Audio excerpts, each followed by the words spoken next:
عليكم.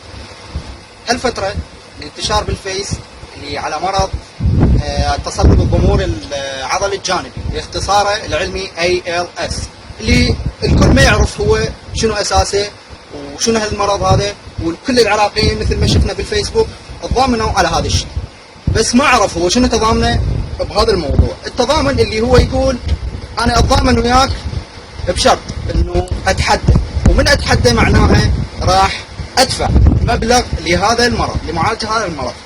انت هنا من عرفت دبيت عليك مي وخلاص انتهى، عرفت معناها شنو؟ لو هاي بس تطلع جيت ودبيت مي وانتهى الموضوع. هذا الموضوع يمكن مو الكل يعرف وما حد قارئ عليه، اللي هو يقول من اتحدى شخص انه انا اتحدى واذب مي حتى تخدر اعضائي لمده ثواني قليله حتى اتضامن ويا اصحاب هذا المرض.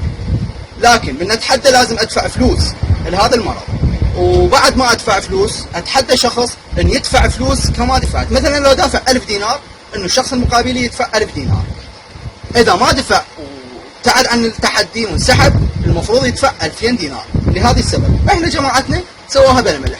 نطلع من هالموضوع، الموضوع اللي هو انا اريد احكي بيه انه هالوضعيه اللي كل العراقيين والعرب وغيرهم تضامنوا ويا الموضوع، بس ما اعرف نسوا وضعيه العراق، نسوا وضعيه سوريا، نسوا وضعيه غزه اللي ما حد عايشها، ما حد حاس بيها.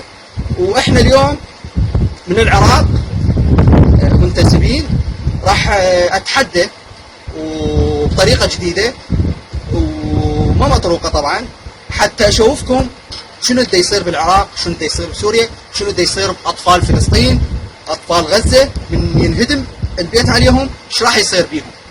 تفضل واتحدى، قابل التحدي.